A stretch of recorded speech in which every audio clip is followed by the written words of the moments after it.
Trae Young's not elite. Stop telling me he's elite. Stop it. Stop it.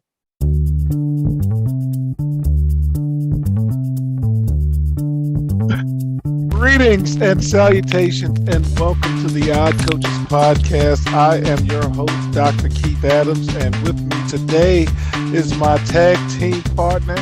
I'm on a Stan Hansen kick this week, fam. So he is the Stan, the man, the Lariat Hansen to my Terry Gordy in Japan, and I believe that's all Japan. The icon, the showstopper, the main event, and the reason why we are here, Coach Mike Francis. And Coach, how are you doing on this Wind-Up Wednesday edition, sir? Doing well. All right, so we're going to talk about the week of the NBA, the week that passed. We're going to do, again, this was by happenstance, folks, but we're going to do a case study on Purdue today because they're doing some really interesting things in recruiting. And then we'll do the week ahead in basketball itself. So let's just jump into it, man. Mike, my name is still Luka. And he's doing some stuff that are, as we used to say, Jordan-esque, dating back to December 23rd, when he put up a 50 piece on the Rockets. Mm-hmm. Luka Doncic has become the first player aged 23 or younger. I forget how old he's not. Yeah, right. Since Michael Jordan in 1986 to average 40 points over a 10-game span, and the first player in history of any age to average at least 40, 10, and 8 over any 10-game span. What are you thinking about what Luka's doing right now, even though the Mavericks have no chance to win a title? He's playing well. He's locked in right now. You hear the compliments come from other players, how good he is, the things he's doing, and I think he's playing well. He's on a streak. But, you know, they got rid of Jalen Brunson, and I don't see them having enough to do anything out there in the West. Not at all. But, man, is he playing well. Mm-hmm. All right. So, Mike, do you want him back? There is a strong possibility, very strong, that this could be Draymond Green's last season with the Golden State Warriors. That has been well documented, as we like to say. Team owner Joe Lacob has consistently maintained that there's a limit to the luxury tax bill that he is willing to spend. And if the Warriors did decide to re-sign Draymond Green this summer, that bill would be well north of $400 million, including taxes. Green understands that this is the business. Mm-hmm. But Draymond Green also has a skill set unique to the Golden State Warriors that may not transfer very well to another organization. Oh, it won't. Plus, he's, I'm trying to be off. Plus, he's got a lot of miles on those tires, and he doesn't have the years of check building and check cashing with other teams that he has with the Warriors for some of the things that he says and does. So, Mike, one, do you want him back? And two, if not, where could he go to get the kind of money he thinks he should get? I don't know if I want to pay. I don't want to pay $40 million for anything or anyone. Like, I can't see me paying a luxury tax for that. But that would be $400 million, sir. Yeah, I can't do that. No, I'm thinking his contract is what, 40 a year, isn't it? Something like that. Let me take a peek because 0.5's in timeout. I thought he was 40 a year, but I could be mistaken. I'd like to see him in Atlanta. Ooh, with Trae. Yeah, with 4 years, $100 million is what he's currently under on this contract at 32. So it's 20-something million. Nah, okay. But I'm saying some places where that would translate would be like Atlanta, where he has a score. Dallas wouldn't be bad because he's with Luka. With Luka, something like that. He needs another guy like that. He could play a complimentary role. Well, some people see it as a complimentary role, but he controls a lot that goes on. Well, that's interesting because my knee jerk was the Heat. Because of how he likes to play. Dirty got Jimmy Butler. That's the same style. The volatility, and I think he could play with Jimmy Butler. And the East is not the West. I don't think I would want to stay in the West myself. I think the path back to as close to the playoffs as possible would be the East. Another team that you will probably 100% disagree with. Our local team needs a little vinegar. Our local team needs a little tartness. So, put them with Kyle Kuzma and Kristoff and hard nose edges up a little bit. Maybe we got something. What do you think? No. Okay. The Wizards is where careers go to die. Yeah, well, he already got it, man. Well, speaking of the Atlanta Hawks are finalizing a deal to make Kyle Korver an assistant general manager, according to news reports. Korver was promoted after spending months as the franchise director of player affairs and development. That is a job I would like. And he will play a significant role in reshaping the front office under general manager Landry Fields. Kyle Korver worked for the Nets in player development, and he will continue to play a significant role in Hawks player development. And longtime fans will know he played 17 seasons in the NBA for 6 different teams, including 4.5 seasons and a 2015 All-Star game appearance with the Hawks. And he's considered one of the best shooters of all time. And boring wins, man. This guy averaged 9.7 points a game over 1,200 games in his career, and now he's got a job for life in the league. So, any thoughts about Kyle Korver and more importantly, the Atlanta Hawks as they try to do something with their roster? Sounds like they're developing a Steve Nash situation to me. Well, I don't know about a Steve Nash because at least he's getting an assistant's job before he does anything. Yeah, at least he's worked somewhere. Steve Nash showed up off the couch and they said, he was doing player development. He was training and all that stuff. Okay. Steve Nash was. Yes. So, I mean, I'm just wondering if it just sounds like they're prepping him to take over. Yes, and it's a slower role. Yeah. Speaking of not taking over, but representation is important. Anderson Varejao is back with the Cavaliers in a management role. He was one of the most popular players, and he's been hired as a player development consultant and a global ambassador for the team, which he played 14 seasons. He played 14 years. I didn't know he was that long. Yeah. He stayed connected to the organization, making appearances at practices and games.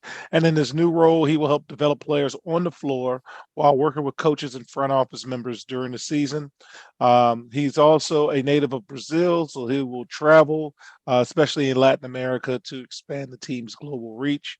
And again, representation is important. So glad they found a role for him, and I think he'll thrive in that. He was a very charismatic player. Finally, with this piece, when are you going to start listening to the OCP?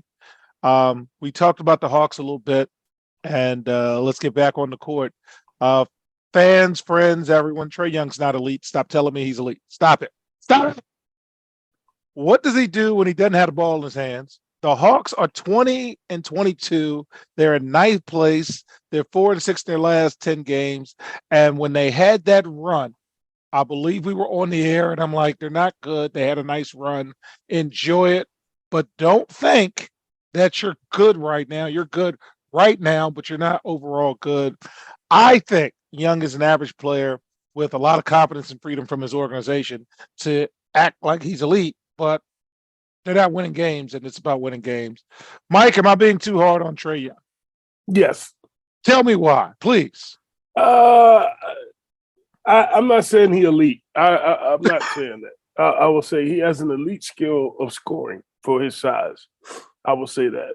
But elite means you dominate games, you take over games, and you push your team to places that maybe they couldn't be without you, and that's not happened yet. So, but he does have an elite skill set when it comes to scoring the basketball. And notice we didn't say bum.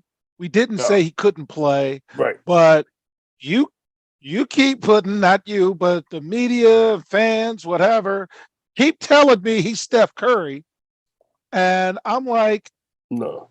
You melt on screens, and your team 20-22, and since that little run that they made, they've been mediocre at best.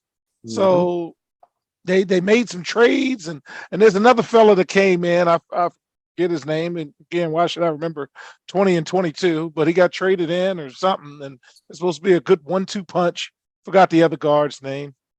But yeah, I just had to get that out of the way, Mike. That You forgot his name. I don't understand why I keep hearing about the Atlanta Hawks, and I'm like, you don't win nothing. So why am I going to invest any time in you? They're the Wizards of the South.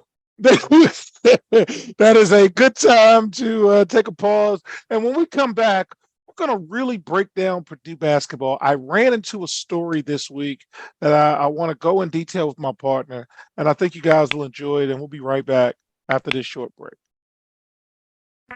There is an old business adage that says, what gets measured and monitored gets done. It is also fact that deadlines spur action. That is what the CKA Save Project Academic Monitoring Service can do for student athletes. Measure and monitor their academic progress to improve their grades. Our academic monitoring services provide ongoing academic support for student athletes for a designated period of time.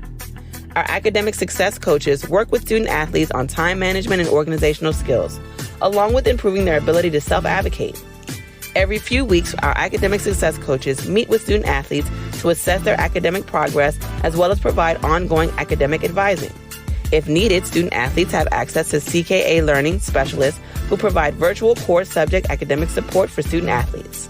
For more information, visit us on the web at www.ckasaveproject.org or schedule a free virtual consultation with Dr. Keith Adams by email at cka@ckasaveproject.org. Welcome back to the Odd Coaches Podcast. In segment 2, we're going to kind of talk about a different approach to recruiting from an elite program in terms of, a Power 5 conference. So last year, Kansas had a starting 5 of players who ranked 36, 53, 94, 130, and 132 in their respective recruiting classes. They had no 5 stars to be found in that group, and Kansas won a national championship. Mike and I are involved in athletics, and we spend a lot of time reading, studying. Mike still coaches, and recruiting is an experiment. It's like a science project. Like every year, you got this brand new science project. So CBS Sports, shout out to them, and I really enjoy their articles, and I do use some of what they do as some inspiration for show segments. They broke down Purdue basketball, and for the last couple of weeks, I've been saying, man, I got to watch Purdue. And this just gave me something else. So, Mike, I'm going to kind of set up the story and then chime in, as you feel needed. But fans, the Purdue Boilermakers were unranked to begin the season. They've been sitting in the top 5 for more than a month. And there's a lot of factors that brought Purdue to this point this year.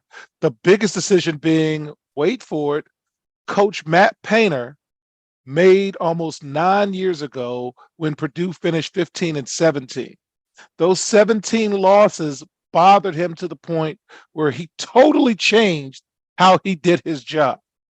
So Coach Painter said this past week that you hate for failure to confirm what you believe, but he believed he wasn't recruiting the right players because he was overly focused on rankings and not fit.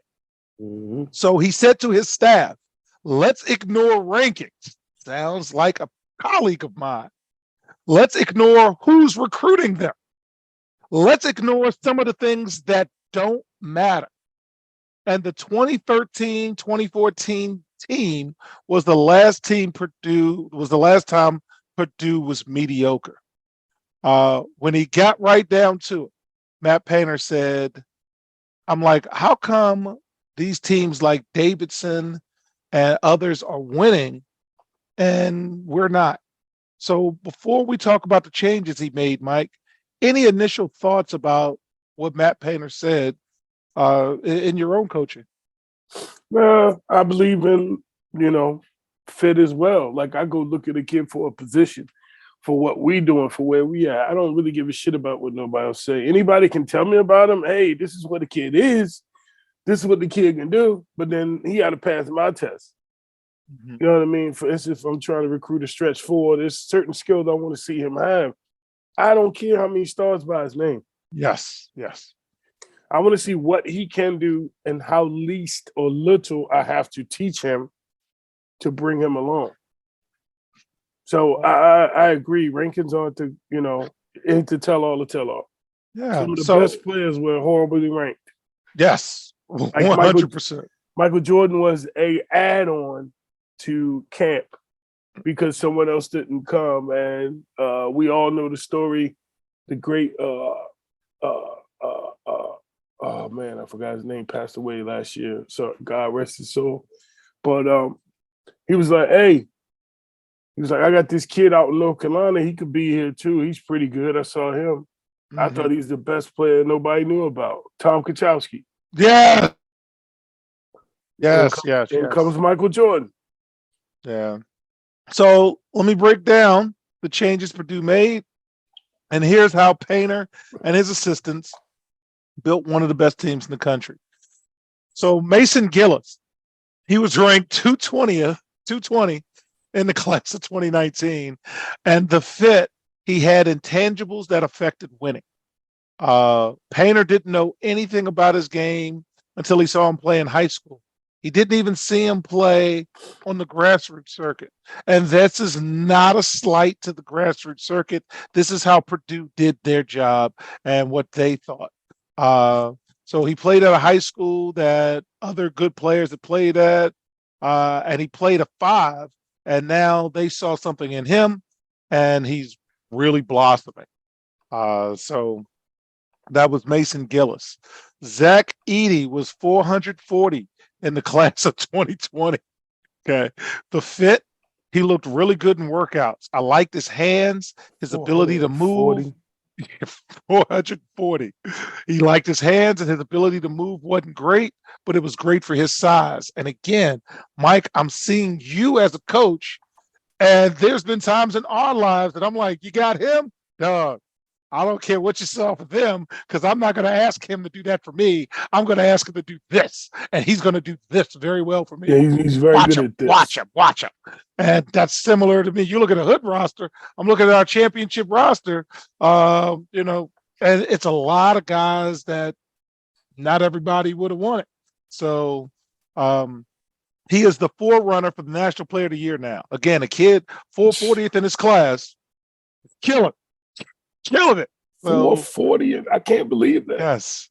And here's a side note. Painter said he recruited Edey on account of striking out on Hunter Dickinson, who went to Michigan, and Ryan Clackbrenner, who went to Creighton. So when Matt Harms opted not to come back, it left a spot open, similar to your story with Jordan. And something Painter sold on Edey in recruiting was that he was only in his 3rd year of organized basketball, and he was going to get time to play on the court. So why am I going to go somewhere and sit when I can learn on the job? So cool with that. All right, Ethan Morton, 103rd in the class of 2020. The fit, Ethan's passing and understanding of the game is just what we were looking for.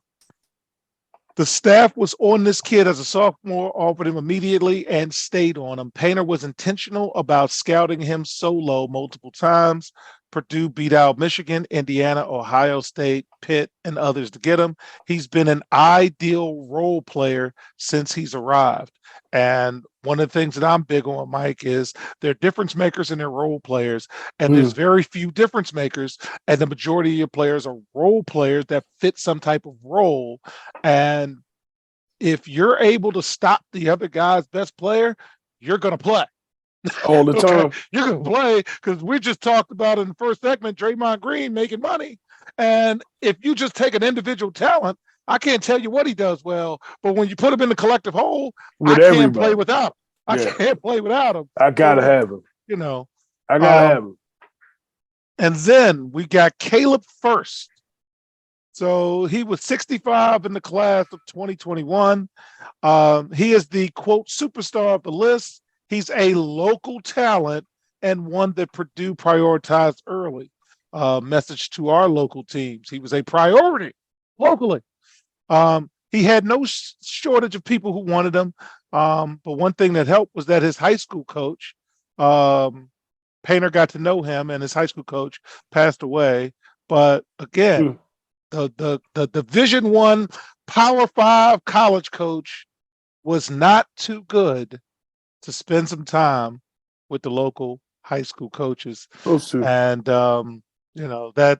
that goes to just little lessons. And coaches who are listening to this, this is really kind of a segment for you as well for professional development and players. Listen to this. We've got two more. Fletcher Loyer, 95th in the class of 2022. 95th. Okay. The fit. He had a great feel for the game. He needed to get bigger. So there was growth. So he wasn't a finished product. You saw something in him. He needed to get bigger. He needed to get stronger. But he's a guy who understands angles and know what's going on out there. Sounds like this kid watched film. Sounds like it. And of course, Painter remembers the first time he saw Fletcher. He was recruiting his older brother, Foster, who eventually went to another school, went to Michigan State. They were working out in the gym. Fletcher was a middle schooler and former Purdue assistant, recruited the younger Lloyd during the peak of COVID. So once Loyer moved to Fort Wayne, Indiana, he committed as a junior, choosing Purdue over Michigan. It was destiny. Loyer's mother was a volleyball coach at Purdue. His grandparents, a longtime resident of the area. So again, you saw something, stayed in contact, and it eventually panned out for you. Amazing how that works. And the last person, Braden Smith, 196 in the class of 2022. The fit, he looked great on film. So I'm watching film. Instincts, a sixth sense offensively, defensively, leadership, and competitiveness. Again, a trait my partner loves because he's a big competitor. He wants to compete every day and get a whole bunch of people around him. Don't give him somebody that doesn't want to compete because you earn your job every day. Painter needed another guy after losing Brown, after losing Jamil Brown, who went with his assistant who got the Penn State job. So he had an opening. He fielded a lot of calls from people who stumped for Smith. So in other words, he reached out to people and they put the kid over. So what you do in private, what you do going to class, what you do every day, there's going to come a point, young people, where somebody's going to ask about you. And yeah, I saw you score 30 and that was nice. But are you a good person? Are you somebody I can bring to campus? Are you somebody that, we don't have to worry about? And one college coach in particular called him a basketball savant. Elite talent, elite feel, elite IQ. He just understands it. So he offered and he came, and Purdue is playing extremely well. They're competing every night. They're in the top 10 in the nation, and they're going to be a problem come tournament time. Mike, what does all of this say to you as a coach, as a leader, as a mentor? What do you think about Purdue's approach? I think it's good. I think it's smart. I think it's relying on your ability to evaluate players and knowing your own program. Like there's a lot of guys out there caught up in getting numbers, getting 5 stars, 4 stars, and all that. Does he fit? And if you see those guys who get fit guys, fucking Tom Izzo, I can't even tell you last time he had number 1 player in the country. How many wins he got? Yeah. And Kentucky. Quite a few. On the flip side, and again, this is an honest discussion. There's a lot of ways to do this, but the sustainability, especially in this era of the transfer portal, especially in this area of NIL, and on tomorrow's show, fans, we're going to talk about some changes that are coming to the transfer portal. So I hope you do stay tuned with that. You've got to change how you recruit, and you got to recruit for what's best for you. And Matt Painter's got job security. So he doesn't have to kowtow. He doesn't have to bow. And although a lot of times in the last couple of weeks we talked about the transfer portal and bringing in immediate guys, these guys are kind of homegrown, kind of built up. And again, there's no right or wrong way. Southern Miss is doing whatever to make it better for them. But It sounds like Purdue is being built to last. Any final comments before we move on to our last story, which is a really good feel-good story, and I'm excited about this. So, over the summer, we introduced our audience to USC, University of Southern California freshman Vince Awuchukwu, who had a medical issue over the summer. He made his college debut last week after receiving medical clearance. And although he only played 5 minutes of action, that doesn't matter because I remember the story. He was rushed to the hospital in Los Angeles following an on-course collapse. He remained hospitalized for days following the incident. And in the aftermath, they withheld the 7-footer from basketball-related activities. And now he's gotten clearance, and I'm very happy for him. We wish him well. And it goes to that world-class medical that you can get as especially a Power 5 Division I student athlete. So, thank you to the medical team as well for that. And we'll be back after this short break talking about the week ahead in all of basketball. Stay tuned. The reviews are in for Dr. Keith Adams' book, Finding the Balance, My Personal Journey to Academic and Athletic Success. College professor and student athlete academic expert Dr. Lisa Rubin said, "There is nothing out there like this book, so I do hope people will pay attention and give it a read." Former George Mason standout Folarin Campbell said, "Consider this book an opportunity to work directly with Dr. Adams just like I did. I assure you that there will be something you can take away that will be useful to you throughout your personal journey." Ryan Waite, a recent college graduate who is a software engineer, said, "I like how the book is based on research, which makes it good for general students as well as student athletes." The book serves as both a memoir to Dr. Adams' 30-year academic and athletic career, as well as an instructional guide to assist student athletes, parents, coaches, teachers, and administrators navigate through the challenges of finding a better balance between academic and athletic success. The book includes over 15 personal stories and anecdotes from Dr. Adams, along with numerous former players and colleagues from a variety of sports and endeavors. You can order your copy at www.ckasaveproject.org. From the main page, simply click CKA Save Project Services and order the Find the Balance book. For more information, contact Dr. Keith Adams by email at cka@ckasaveproject.org. Welcome back to the Odd Coaches Podcast in segment 3. Let's go with the week ahead. So, Mike, NBA top 5. Boston still killing. Boston's 1. Mm-hmm. Memphis is 2. And I don't know if you saw it, but did you see Ja Morant's post dunk? Again, I don't even know who they were just playing because he does post it every night, but this one was more disgusting than I've possibly ever seen. You said it was more disgusting, disrespectful. The date of the game was January 14th. So just find that highlight and enjoy, because that was one of those, somebody call that guy's mother and say, pick him up from school. It was really, really bad, man. It was awful. Brooklyn still 3, even with Kevin Durant's injury, and that should scare the league that Brooklyn is still winning and KD is out now. So that kind of means they're really buying in. For a while too, right? Yes, he's out for a couple of weeks. Milwaukee's 4 and Cleveland's 5. Teams to watch this week, strictly for entertainment purposes only. Boston, the Nets, the Nuggets, and Memphis. So if you want to put a $5 or $10 on it, follow those 4 teams this week. I need to regroup myself financially because it's almost Uncle Sam time. All right. Games of the week for the NBA. Friday, January 20th. Memphis plays the Lakers. Is that a game of the week? That is my game of the week right there. I want to see Memphis play the Lakers because the Lakers are still trying to hold on. They're still trying to make something. And LeBron is fast approaching Kareem's record. So we got to keep an eye on that. Okay.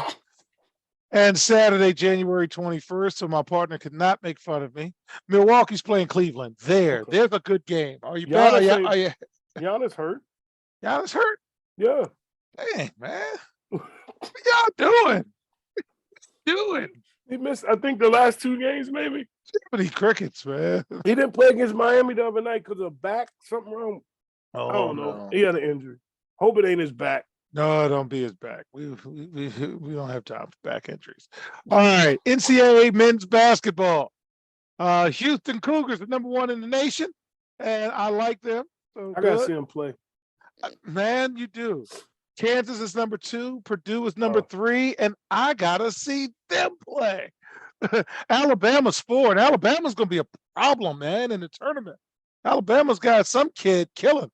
Hard Really? to guard. Hard to guard. And Tennessee's #5, and this is SEC basketball. Now, Tennessee will not be #5 next week because they just lost to Kentucky. But, that's kind of how it goes, and I'm not, redoing anything. So strictly for entertainment purposes only. Here's some teams to watch this week. These are some of the hottest teams in the country. Houston, Kansas, Providence, Xavier. What is going on? Sean Miller's back at Xavier, right? I think that he's back coaching at Xavier. So he's got Yes, that he thing is. going Yes. already. He University. left on a good term, so Yeah. And outside of some funny business, he got another shot at it. Cal Santa Barbara's doing a good job this year. They've won a lot of games. Charleston is still winning games, and I think they're in the top 25 now. And they're quietly just getting stuff done. So please don't let them be like a 6 or a 7 seed for your conference mediocre people, because they're gonna beat you. Okay. So right now they might even be, a 6 seed in the tournament. Florida Atlantic's winning some games, but they're in a one and done conference. Kent State's winning games. They're in a one and done. UCLA, Gonzaga's again on the come up. And once again, Mike, Utah Valley is still on a winning streak. So if you're bored on a Thursday and you're scrolling through and you see Utah Valley at 10:30 Eastern Standard Time, you might want to put $5 on Utah Valley. And if you do, William, you have gambling problem. Do you see the stuff Cotton be sending anyway? And don't call him William. Don't call him William. He ain't trying to hear that shit. He don't want to hear you call him William. All right. So games of the week for college basketball. Villanova takes on St. John's Friday, January 20th. I like watching Villanova young players because everything they do off 2 feet. And that's something that they train and they drill. So it's very interesting watching that in a live game setting. So I do want to see that. And on Saturday, Georgetown's playing Xavier. Now, for the last couple of weeks, again, by happenstance, we've been doing case studies on teams. A lot of anger from the fan base at Georgetown. They are on a over 25 game losing streak in terms of conference play. And Xavier is playing really, really, really well. So I kind of want to see Xavier, and I kind of want to see if Georgetown, the players have quit. But I know they have some injuries too, is what Pat said in one of his recent press conferences. Any thoughts, sir, before we move to the women's game? No, sir. No, sir. No, sir. All right, on the women's side, same old, and I can't wait for the tournament. South Carolina's 1, Stanford's 2, Ohio State's 3, got a scare. So Ohio State got a scare. Indiana's 4, and much to my chagrin, LSU is 5. But they know what they're doing there, and that's quite a quick turnaround from there with Kim Mulkey. Teams to watch: Florida Gulf Coast. They're racking up the wins. Duke, Carol Lawson is quietly building something back at Duke, so keep an eye there. Ohio State's on a nice run of wins. Drexel, Middle Tennessee State, Green Bay's on a nice run. Penn, Stanford, LSU, South Carolina keeps winning. James Madison and Gonzaga on the women's side are getting it done. Games of the week. It seems like Fridays are Pac-12 days. So Utah is playing Stanford, and Saturday, kind of want to see Kansas and Iowa State, see what's going on there. So finally, Mike, we had a story last week that I wanted to circle back to. The men's basketball coach at Concordia University, a Division III school in Chicago, shout out to all Division III, D3 hoops, love them, will keep his job, Mike, despite 5 of his players being recently hospitalized. Now, I think he's going to keep his job this year. I don't know if he's going to come back next year. But if you recall last week, there were some intense practices following some potential disciplinary actions, and 5 of the players are hospitalized. Concordia had to forfeit 3 games following the hospitalization and is expected to miss a 4th game on Saturday. They are officially 8-2, so the guy must be a good coach, but can't be having players in the hospital. Any thoughts before we close up on that situation? No. What are you doing, man? Nothing. What are you doing? I don't want to. What are you doing? How could you be to the point where you're hospitalized? But I'm glad everybody's fine and safe, and they'll resume play. But I don't know if I could bring him back. I don't know myself personally. I know I couldn't. But go ahead. I'm leaving it alone. Go ahead. I'm gonna let you finish, please. All right. So on behalf of my tag team partner, who is learning his administrative lessons very well, Coach Mike Francis, I am Dr. Keith Adams saying thank you for listening and or watching the iCoaches podcast. And we will see you on the sidelines. Till next time, take care. The iCoaches podcast is sponsored by the CKA Save Project. The CKA Save Project is an industry leader in providing student-athlete academic and athletic support.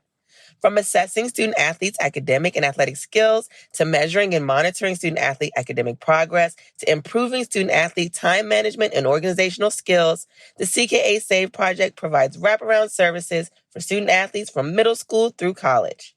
For more information, visit us on the web at www.ckasaveproject.org or schedule a free consultation with Dr. Keith Adams by emailing cka@ckasaveproject.org. We hope you enjoyed today's show. The iCoaches podcast drops new episodes every Tuesday through Friday on most weeks. Make sure you subscribe to the iCoaches podcast on Apple Music, iHeartRadio, Podbean, Spotify, and YouTube. Follow the iCoaches podcast on Twitter and Instagram at oddcoaches. Follow Dr. Adams on Twitter and Instagram at CKA Save Project. In addition, follow Coach Mike Francis on Twitter and Instagram at Coach Franchise, spelled Coach FRANCHIZE. For more information about the CKA Save Project, please visit them on the web at www.ckasaveproject.org. See you next time on the iCoaches podcast.